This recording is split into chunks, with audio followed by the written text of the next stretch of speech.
Kalau pasarnya nggak ada ya untuk apa kita jual gitu kan. Atau ada tapi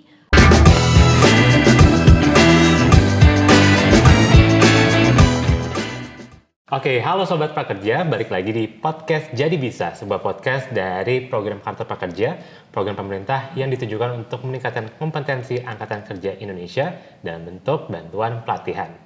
Dan hari ini di podcast Jadi Bisa, kita balik lagi di seri bersama dengan Bukalapak. Hari ini aku udah ditemenin sama Mbak Nataya. Thank you Mbak udah datang. sama-sama, terima kasih kembali. How's the trip kesini? Karena hujan dan satu dan lain hal, jadi tadi agak telat, jadi mohon maaf ya kepada kru di sini. Totally okay. Jadi hari ini kita ada di kantor PMO Kartu Prakerja. Thank you udah datang ke sini untuk berbagi kali ya. Kita ngobrol-ngobrol aja hari ini. Ngobrol, oke. Dan hari ini kita bakal ngobrolin teman-teman, kita bakal ngobrolin soal gimana sih sebagai pebisnis pemula memilih produk untuk dijual. Oke. Karena itu kayaknya satu poin yang kemarin kita udah sempet juga bahas di episode 1 sampai 3 sampai sama Mas Fai. Ya. Kita bahas soal modal, entrepreneurship, terus kemudian apa sih yang harus dilakuin sebagai pebisnis pemula. Tapi kalau sekarang kita fokus ke produknya. Produknya, oke. Karena balik lagi, yang namanya bisnis nggak akan jadi apa-apa kalau nggak ada produknya. Iya, betul. Betul. Sip, kalau Mbak Nataya sendiri, punya bisnis juga atau enggak? Sebenarnya waktu pertama kali ditawarin untuk sharing di sini, aku tuh ngerasa, aku udah cukup berpengalaman belum buat cerita gitu. Tapi nggak apa-apa deh, mungkin cerita aku bisa menginspirasi teman-teman lain, atau mungkin teman-teman yang punya cerita sama jadi bisa kenalan nama aku, sharing gitu kan. Aku sih sebenarnya lebih tepatnya gini, yang pebisnis di keluargaku itu adalah ibu aku. Jadi ibu aku itu dia jadi dulu tuh ibu rumah tangga. Terus ayah aku waktu itu ada masalah di pekerjaannya, kantornya ditutup.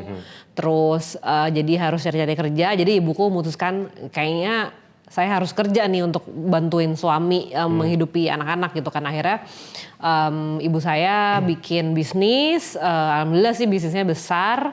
Terus karena pandemi kemarin dan sebenarnya sebelum pandemi pun bisnisnya udah mulai karena ibu saya udah berumur juga gitu. Jadi mikirnya bisnisnya ini akhirnya dikecilin skalanya, terus mau bikin bisnis lain yang sebenarnya out of dia pengen nyari variasi produk aja, pengen nyari produk. Karena bisnis yang sebelumnya itu dia udah ngerjain selama berpuluh-puluh tahun, terus mulai bosen gitu, produk lain yang pengen dikembangin dijadiin bisnis gitu. Jadi sekarang sebenarnya bisnis yang santai masih jalan, cuma bisnis yang ini itu baru mulai sekitar awal-awal pandemi kali ya, awal-awal. Dari 2020 berarti? Enggak, 2019. Tapi udah akhir tuh. Menuju pandemi gitu sih. Bisnisnya tuh sebenarnya alhamdulillah lagi momentumnya tepat juga dan sebenarnya awalnya adalah produknya ini adalah sabun batang, bar soap, bukan sabun cair tapi sabun batang. Kenapa aku ngeliatnya kayak blessing, karena di awal pandemi semua orang produk-produk kebersihan tuh sangat dicari banget gitu. Betul, semua orang pengennya higienis gitu ya, semuanya bersih. Betul, semua orang jadi Marie Kondo. Iya, Marie Kondo bener. Habis dilipat dibersihin dilipat lagi. Iya, bener gitu sih. Kenapa bar soap? Sebenarnya gini, itu faktor yang blessing in disguise yang si momentum itu tuh kedua. Pertama karena orang tua aku, terutama ayah aku, dari kecil sampai sekarang nggak bisa mandi pakai sabun cair. Nggak alergi. Mandi pakai sabun cair. Alergi. Selalu, apapun semua merek udah pernah dicoba, gatal semua. Sabun batang. Itu karena kimianya atau? Nah, kita penasaran dong. Mungkin kenapa ya gitu. Ayah aku kan mikirnya kayak mungkin gak cocok aja. Sabun batang pun udah pernah coba tapi hanya 1-2 merek yang cocok. Terus aku terutama sama aku ya, ini kenapa ya kok cuman 1-2 merek ini yang cocok. Pas diteliti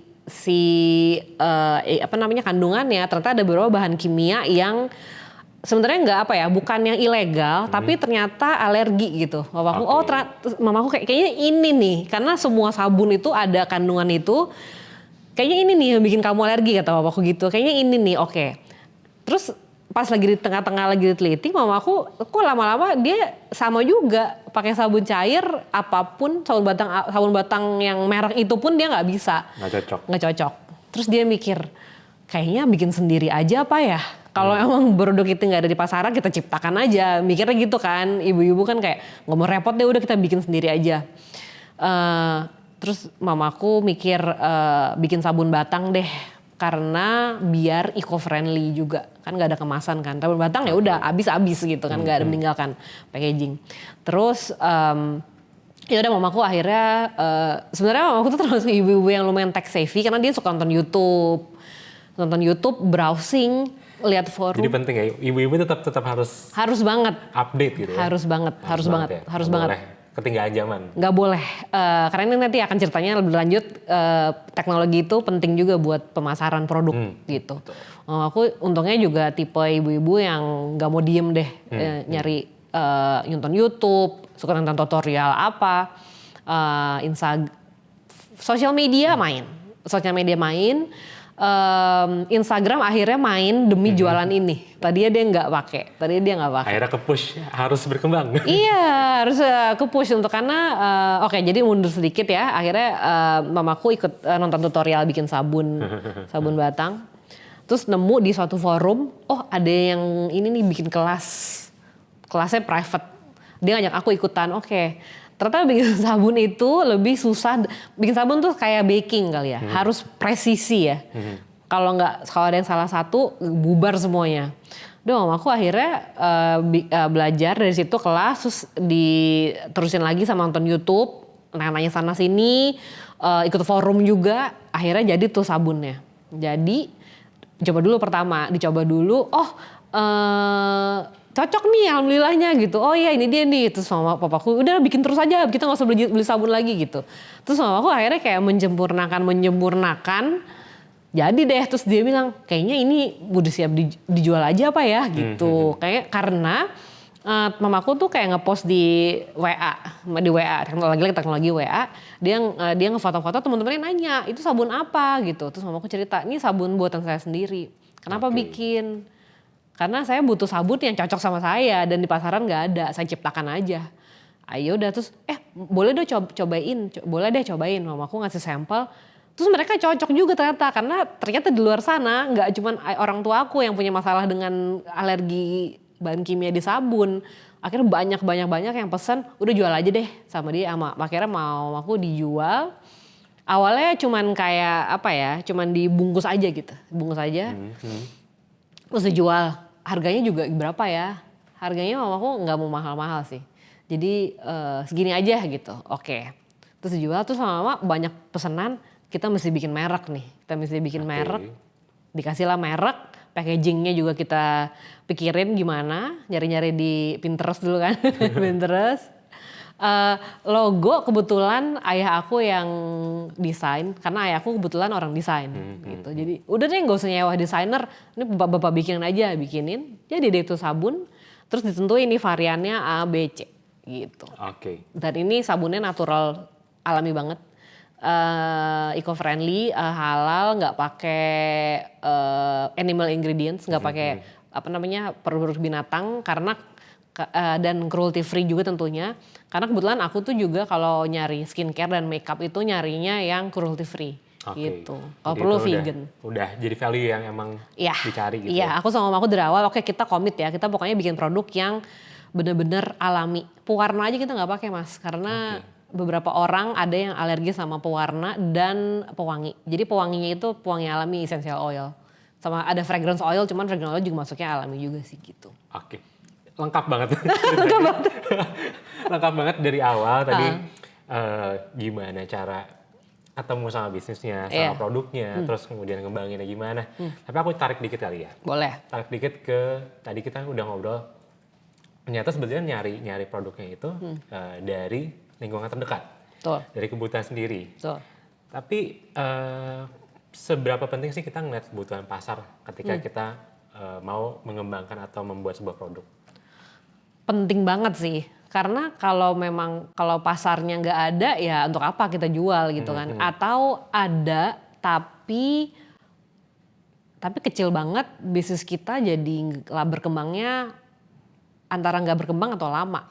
Jadi penting banget sih nyari kebutuhan pasar gitu kan. Makanya tadi aku cerita juga mamaku akhirnya memutuskan untuk kita jual deh. Soalnya ternyata pasarnya ada gitu. Pasarnya ada dan pasarnya itu adalah orang-orang terdekat rupanya. Jadi saran aku sih kalau yang mau teman-teman di sini mau bikin bisnis gitu ya, nggak usah jauh-jauh kayak bikin kuesioner apa gitu. Coba dulu aja dari saudara, dari temen gitu, dari tetangga gitu. Tanya aja gitu, oh saya bikin sabun gitu. Oh iya, apa keunggulannya pasti nanya gitu kan. Keunggulannya alami, tidak berbahaya untuk kulit. Oh iya boleh deh, karena ada temen aku ada yang akhirnya dari pasar teman-teman ibu aku, pasar teman-teman aku juga ternyata banyak yang ada temen aku yang dia alergi 10 elemen apalah gitu. Dia bilang kayak, berarti kalau misalnya nyari skincare gue PR banget, susah banget. Pakai sabun lo kok alhamdulillahnya cocok ya gitu. Jadi ternyata penting banget sih mas untuk nyari pasar itu. Nah, tapi pas kita milih produk gitu ya, kadang juga ada tahapnya gini. Kalau aku tipe yang aku buat terus kemudian langsung lempar, terus baru lihat respon pasar. Tapi ada juga kan yang tipenya dia riset mendalam dulu, terus build produknya dulu, terus sampai betul-betul aman baru dia lempar ke pasar. Kalau Mbak Nataya ternyata dua tipe itu ada kekurangan kelebihannya nggak sih? Kekurangan kelebihannya tergantung produknya sih mas. Kalau aku kan produknya bukan kosmetik. Sabun lah. Skincare lah ya. Skincare. Udah gitu itu nggak bisa. Orang yang cocok-cocokan kan, cocokan kan skincare gitu.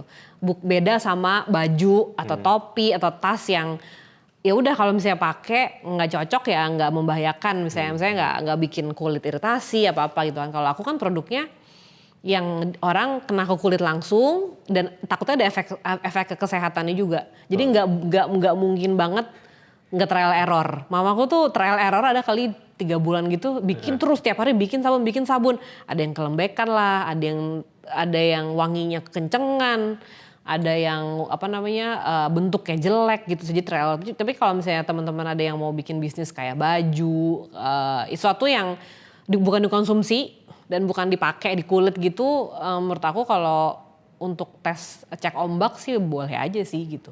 Jadi balik lagi ya, tergantung apakah produknya emang mudah untuk dilempar terus kemudian kita gather feedbacknya aja. Bener. Atau better memang yang safe dulu. Bener. Mungkin kayak makanan atau skincare gitu kan, itu kan masuk ke badan kita gitu kan. Berhubungan sama orang, takutnya reaksinya beda kan. Betul. Oke.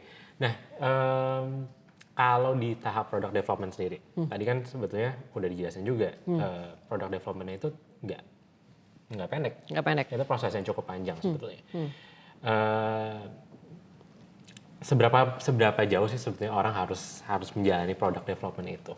Apakah sebetulnya ketika kita bicara product development harus sempurna dulu baru kemudian bisa di-deploy ke pasar?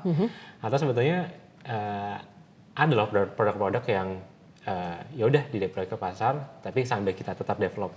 Oke, kalau aku yang kedua sih. Yang kedua? Cuman gini, sebelum ke pasar itu produk, kalau menurut aku ada satu produk yang bukan jagoan ya, mewakili semua value kita deh gitu. Oke. Ya. Jadi signature-nya gitu ya. Signature-nya misalnya, mamaku dulu awalnya jualan produknya variannya itu banyak banget lah, 10 atau 15 gitu. 10-15 gitu. Tapi nggak ada signature bukan signature ya, kayak kekuatan masing-masing produknya ini nggak kelihatan gitu. Masih ada tapi kayak belum ada poin yang kuatnya gitu ya. Kayak kalau misalnya sabun kan ada yang buat kulit kering, buat kulit yang sensitif, berminyak gitu kan.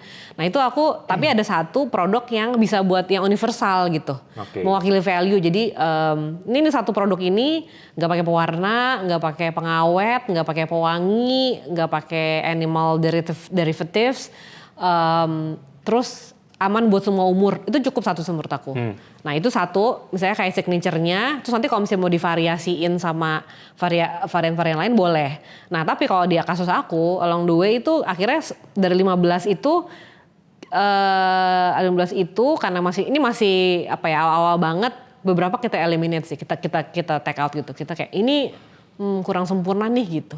Misalnya sabun A itu bisa buat kulit sensitif dan semua kulit. Sabun B itu sensitif berminyak sama kulit normal misalnya. Ya udah, berarti produknya ini kita nggak berhentiin aja. Pakai aja produknya itu udah cater si pasar kulit berminyak dan sensitif dan semuanya juga gitu sih.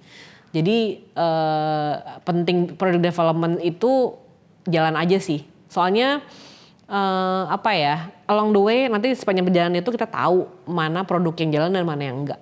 Jadi harus dua-duanya jalan kalau menurut aku. Oke, aku nambahin dikit kali ya dari. Iya, boleh.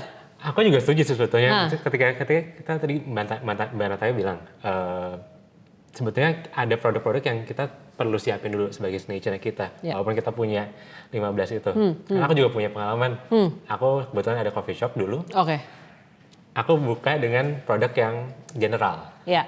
Produk yang general, terus tapi di tengah-tengah akhirnya kayak kok orang balik lagi tuh bukan dengan satu produk yang memang mereka ingat gitu ya. Bukan dengan satu value yang mereka ingat. Akhirnya baru ketika ada satu produk yang signature, orang akhirnya jadi ingat sama kita. Oke.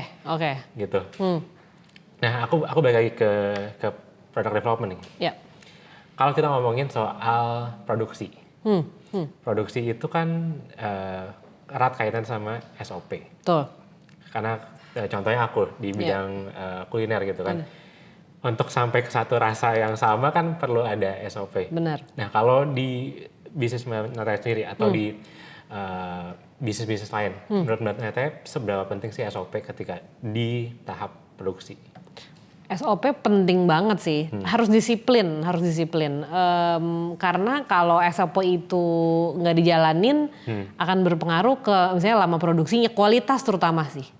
Apalagi kalau bisnis aku kan sabun yang dibikinnya di benar-benar proses kimia, kayak tadi aku bilang kayak baking gitu, kayak bikin kue. Ada satu yang lewat, satu yang miss, bentuknya beda. Ada satu yang miss, mamaku dulu kebetulan pernah sih mamaku kayak dia hanya terjadi satu kali doang ya, sekali doang. Cuman gara-gara kurang berapa gram gitu, warna sabunnya jadi lebih keruh kalau nggak salah. Cuma sebenarnya nggak berpengaruh ke efek kulit ya. Cuman dia waktu itu lagi meleng apa gimana gitu, lagi capek. Dia jadi gak enak sama pelanggan, kebetulan pelanggannya temen aku gitu. Terus dia, mama gak enak deh gitu. Akhirnya dikasih bonus gitu. Itu penting banget menurut aku SOP. Dan SOP itu gak hanya di product development ya. Di semua bisnis sih pasti harus diturutin banget sih. Nah terus kalau misalkan, tadi kan Mbak Nataya bilang di sabun itu ada ingredients-nya gitu. Ya. Kalau sekarang tuh variannya apa aja sih? Variannya, hafal nih burung ini aku barengan sama mamaku. Variannya macam-macam sih mas. Ada signature, best seller karena ini adalah sabun yang cocok buat. Sebenarnya pada dasarnya semua sabun aku tuh bisa buat semua jenis kulit. Bayi pun bisa. Aku pernah mandiin kucing aku pakai sabun itu. Jadi aman untuk semua. Untuk umur, manusia dan spesies lain ya. Sudah terbukti. Sekarang itu ada satu yang best sellernya, itu best seller kita namanya Himalayan Salt. Jadi karena ingredientsnya itu main ingredientsnya adalah garam Himalaya. Dan dikasih fragrance oil atau essential oil aku lupa, lemon. Jadi wanginya itu enak seger gitu. Terus ada lagi another bestseller kita namanya intinya lavender sih. Kita sebenarnya karena aku bisnisnya baru banget ya. Aku belum sebenarnya cita-citanya pengen setiap varian tuh ada nama-nama lucunya gitu, cuman belum sempet. Kan sambil kerja juga full time, jadi baru kayak namanya yang general aja, Himalayan Salt. Terus ada lavender karena pakai essential oil lavender juga. Okay. Terus ada satu lagi yang lumayan favorit tuh pepaya susu almond kalau nggak salah. Pepaya susu almond. Iya, karena produk aku semua vegan jadi nggak pakai susu sapi. tapi pakai susu almond. Jadi semua vegan gitu kan, plant based gitu. Itu sih, ada lagi yang dari arang bambu, ada yang rice milk itu apa? Rice milk itu nasi, susu beras ya. Susu beras. Ada lagi kemarin kebetulan baru launching kayaknya. Walaupun kecil tapi iya, karena teman-teman aku dan teman-teman ya pokoknya pelanggan aku tuh nanya ada lagi yang baru karena mereka tuh ternyata suka nyobain varian-varian yang berbeda gitu kan. Mereka mungkin bosan pakai satu varian. Makanya ada kemarin mama aku baru bikin yang peppermint, terus rosemary itu wanginya lebih kenceng. Kalau yang lainnya kan wanginya tuh kayak lemon, kayak lavender kan halus ya. Ini wanginya yang lebih kenceng lah, kayak yang suka peppermint, yang suka rosemary gitu cocok sih. Mungkin karena sekarang juga tadi kan tuntutannya adalah inovasi. Betul. Mungkin karena sekarang juga pasarnya ada milenial, ada Gen Z yang bener. kayaknya kita tuh bosen gitu sama satu produk yang itu aja. Bener Nggak kayak gitu? Bener banget dan kebetulan nih aku punya beberapa temen yang punya bisnis hospitality, hotel gitu. Itu mereka aku dan mereka tuh mikir kayaknya seru ya kalau misalnya produk aku masuk ke sana karena kan mereka buat tamu pasti butuh sabun kan gitu. Kayak kemarin kebetulan Fai juga temen aku kayak lo bikin sabun cair gak gitu. Dia belum kepikiran untuk, misalnya dia mikir kalau tamunya dikasih sobar kan kayaknya kurang higienis dan takutnya tamu tuh jadi kayak enggan gitu kan. Nah, jadi pakai gitu ya. Nggak pakai. Jadi aku sebenarnya sekarang lebih kayak lagi mikir gimana ya caranya untuk nambahin varian sabun cair gitu. Bikin lini baru lagi gitu ya. Lini baru lagi gitu. Jadi baru. Betul. Jadi inovasi tuh memang harus banget sih Mas dari segi varian produk sama ya bentuk gitu sih dan variasi in general. Nah, tadi udah ngomongin produk, udah ngomongin variannya. Kalau soal value. Ya. Gimana caranya ngasih value ke produk kita atau ke bisnis kita? Cara ngasih value gampang aja sih menurut aku, cari value yang kita mau ikutin. Jangan jualan sesuatu yang kita nggak mau beli kan, gampang gitu kan. Jangan jual sesuatu yang kita nggak percaya. Iya betul.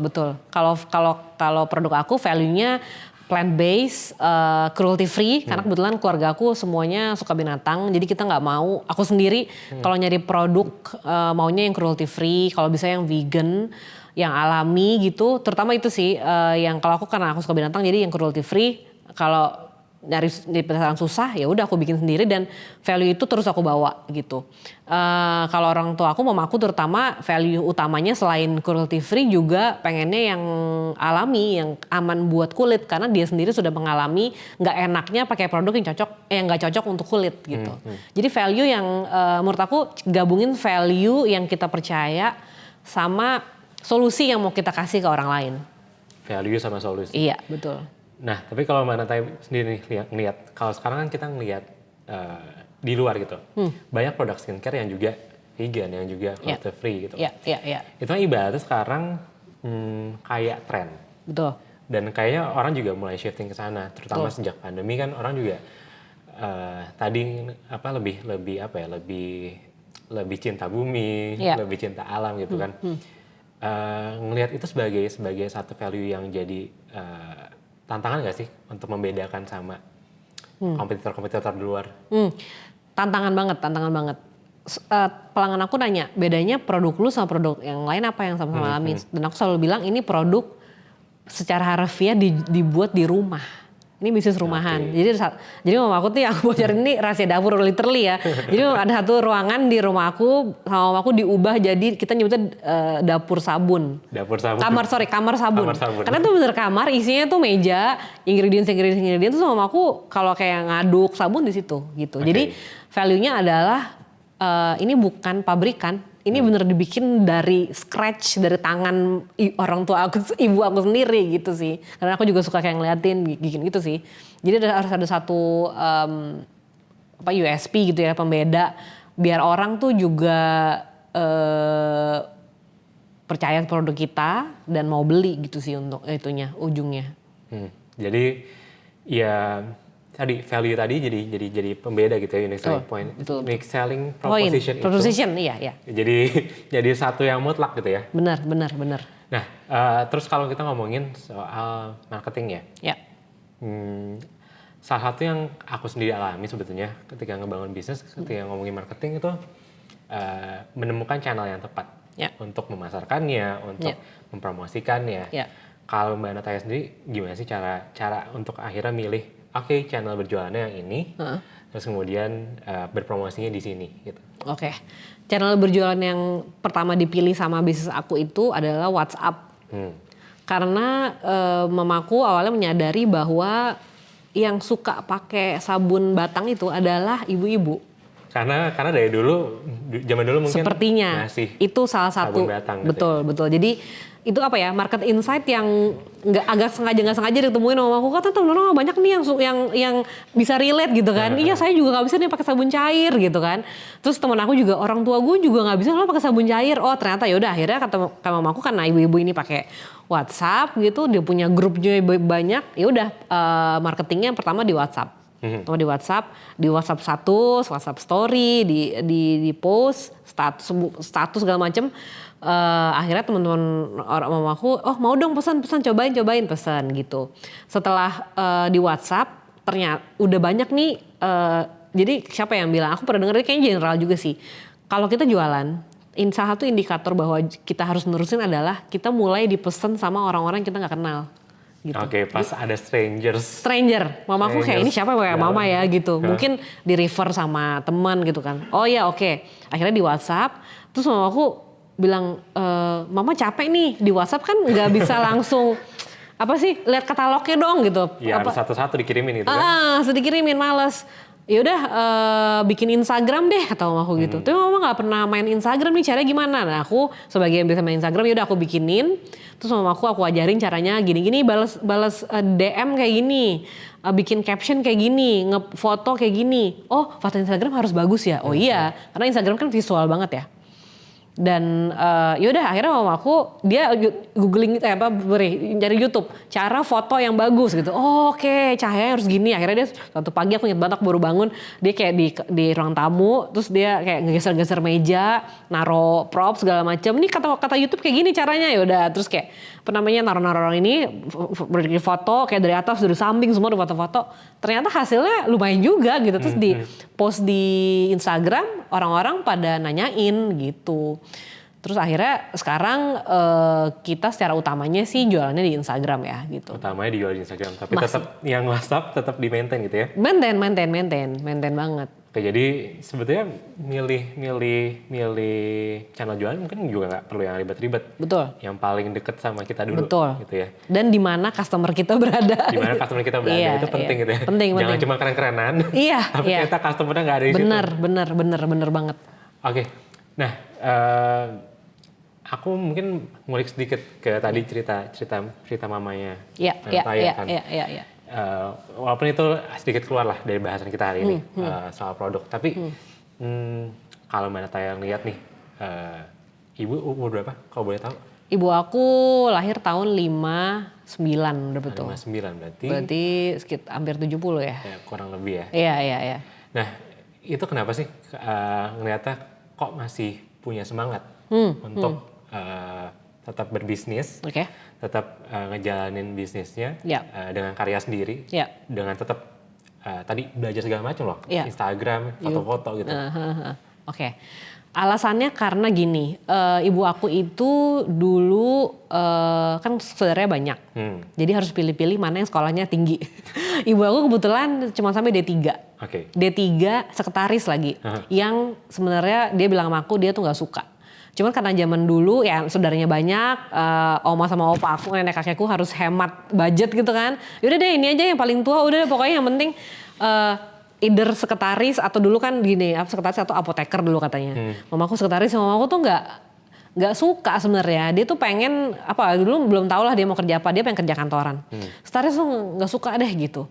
Tapi ternyata setelah dia menjalani karir itu dia tetap suka manage things, dia suka ngatur gitu. Jadi ketemu poinnya yang suka. Iya, ternyata sekretaris itu not bad ya. Oke lah gitu, ngatur orang, ternyata ngatur jadwal orang, ngatur mengatur-ngatur tuh nanti dia suka gitu. Tapi terus gitu, tapi dengan apa ya, dengan modal cuman D3, sempat sih kerja kantoran gitu, tapi ya dia setelah kerja banyak gitu kayak terbatas aja gitu di situ gitu kan. Maksudnya dia nggak, kalau dulu kan apalagi nggak bisa sampai yang belum banyak tech company gitu yang pilihan karirnya banyak gitu. Jadi hanya di situ aja. Udah gitu setelah nikah sama ayah aku, terus ayahku betulan alhamdulillah lu karirnya lumayan. Ayahku bilang kamu gak usah kerja deh, gak usah anak-anak aja. Cuman mamaku tuh merasa nanti kalau misalnya tiba-tiba suami gue kenapa-napa amit-amit, modal gue cuman si karir dia yang ya udah selevel itu aja gitu. Cuman di level sekretaris, bukan sekretaris ini ya jelek, cuman terbatas lingkup itu gitu. Jadi dia pengen punya sesuatu yang dia bisa milikin, menghasilkan uang, dan dia bilang dia pengen warisin ke anaknya, ke aku gitu. Gitu sih pemikirannya, gitu aja sih. Jadi sebetulnya berangkatnya dari semangat yang sederhana itu gitu ya. Betul. Supaya akhirnya punya punya legacy kali ya. Betul. Yang diterusin ke anak-anaknya. Semangat bertahan sih. Semangat bertahan, iya betul. Meskipun dengan modal yang terbatas, modal pendidikan juga ya yang standar-standar aja gitu sih. Berarti sebetulnya untuk sampai di titik yang sekarang gitu ya, di usia 70, betul. tapi tetap punya karya, sebetulnya juga skill yang beragam itu betul berpengaruh banget ya. Betul banget. Nggak cuman satu tadi sekretaris. Tapi ternyata juga sekarang udah bisa juga jadi entrepreneur gitu kan. Betul. Skillnya harus terus dikembangin ya. Kayak tadi aku bilang mamaku tuh bukan tipe ibu-ibu yang gini, yang udah tua nih, buat belajar kayaknya udah telat. Belajar tuh nggak ada batasnya sih. Nggak boleh ada batasnya. Nggak boleh ada batasnya. Harus belajar terus, harus keep up sama teknologi juga. Karena dan kita sebagai yang muda gitu ya, tahu kan rasanya gimana ngajarin teknologi ke orang tua tuh kayak sabar. It takes time. Karena mereka bukan hidup di zaman itu. Betul. Terus terang sih aku ngajarinnya kayak kadang-kadang kayak nggak sabar, tapi ngelihat mereka semangat belajar ya aku juga semangat gitu ya. Ini diajarin deh gitu. Karena mereka mau kok. Dari hal kecil, dari mulai pesen makanan dari ojek online gitu sampai akhirnya bisa jualan kan. Kalau misalnya mereka bisa, mereka nggak perlu ngerepotin aku, dan mereka pun berkembang secara pengetahuan dan skill gitu sih. Jadi memang belajar itu nggak ada batasan umur, harus terus, nggak boleh harus ada batasan. Gitu. Oke, kita tarik lagi. Iya, boleh. Ke produk. Tadi kalau misalkan dari cerita Mbak Taya, sebetulnya kan kalau kita ngelihat perkembangannya, ketika milih produk itu memang berangkat dari kebutuhan sehari-hari, kebutuhan diri sendiri. Tapi ada juga mungkin orang yang saya mau mulai bisnis, tapi saya nggak tahu mau bikin produk apa. Dan saya juga nggak punya kemampuan untuk bikin produk. Sebetulnya sekarang ada nggak sih di zaman sekarang cara untuk jualan yang kita nggak perlu punya produknya, tapi kita bisa tetap jualan? Ada banget sih, dropshipper sama reseller kan ada. Cuman kalau tips dari aku ya, jualah pertama produk yang kita mau beli dan kita passionate aja gitu. Misalnya kalau ada, ya kayak aku deh gitu, aku suka skincare, suka beauty, suka makeup, nggak bisa bikin tapi bisa jadi reseller, bisa jadi dropshipper. Karena pas kita jualannya itu meskipun bukan karya kita gitu ya, seneng aja dan kita juga pasarnya si produk itu gitu sih. Jadi tips pertama sih kayak gitu aja ya. Pilih produk yang kita suka dan kita mau beli, yang kita passionate, dan metodenya ya either dropshipper atau reseller gitu sih. Jadi intinya yang penting ada hubungan emosional juga sama kita. Betul. Supaya pas kita promosi sesuai sama apa yang cocok di kita, apa yang kita rasa juga bagus gitu ya. Dan kalau orang nanya, pelanggan nanya, kita jadi tahu gitu sih. Nah, ngomongin emosi, seberapa penting sih sebuah produk punya nilai emosional dan itu dikomunikasiin? Penting banget, karena itulah yang bisa menjadi USP produk kita gitu sih. Dan kalau bisa emosionalnya itu dari cerita pribadi juga. Kayak misalnya jual sesuatu yang kita percaya, kayak misalnya aku nggak mau aku menghindari produk yang tidak cruelty free, animal cruelty free. Ya udah, jadi aku ceritain bahwa produk ini adalah produk yang mewakili emosi aku, kefrustrasian aku terhadap produk-produk yang kok masih tes ke binatang ya gitu, atau produk-produk yang masih banyak banget bahan kimianya meskipun dengan berbagai pertimbangan mereka gitu ya, segi cost segala macam, cuman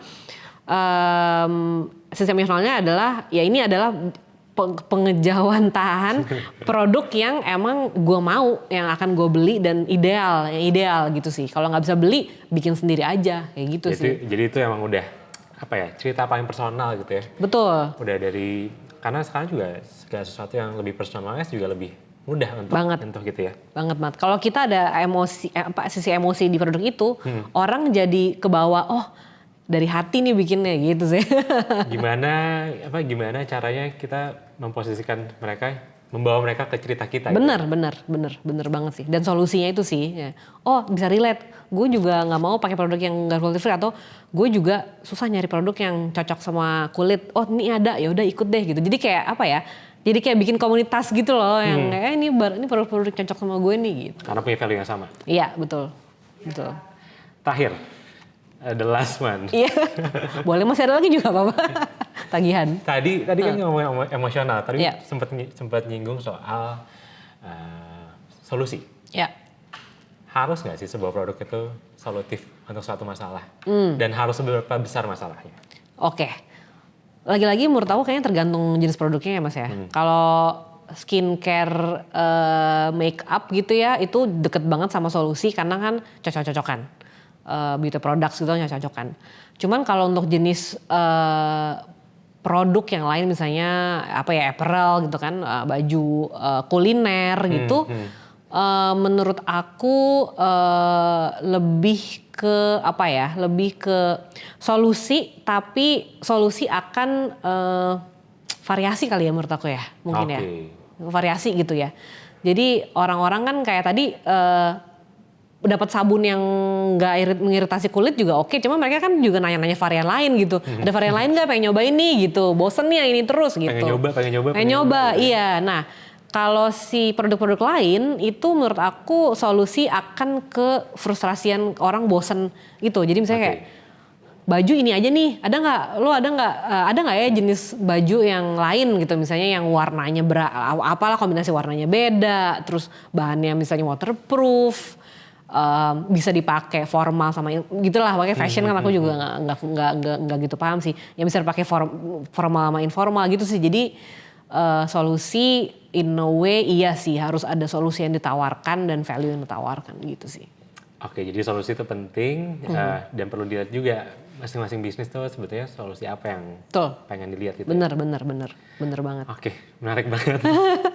Seru banget ngobrolnya kan, tapi kalau nggak dibatasin kayaknya bakal panjang. 3 hari 2 hari. 3-2 hari. Oke, aku selesaiin di situ dulu. Nanti kita bakal ngobrol lagi di topik lain ya, di episode berikutnya. Kita bakal ngobrolin soal entrepreneurship. Oke. Kemarin kita udah ngomongin entrepreneurship, tapi ini kita ubah dikit dengan angle yang berbeda. Oke. Sip. Sobat Prakerja, Sobat Kartu Prakerja, kita bakal sambung lagi obrolan di episode kali ini. Di episode berikutnya bersama dengan Mbak Nataya dari Bukalapak dengan topik entrepreneurship. So, buat teman-teman yang mau tahu entrepreneurship itu apa dan gimana sebetulnya menjalankannya di dalam perusahaan, teman-teman bisa cek di episode berikutnya. Sampai jumpa di episode berikutnya dan jangan lupa tetap subscribe YouTube-nya Kartu Prakerja dan juga dengerin podcast Jadi Bisa di Spotify. Bye-bye.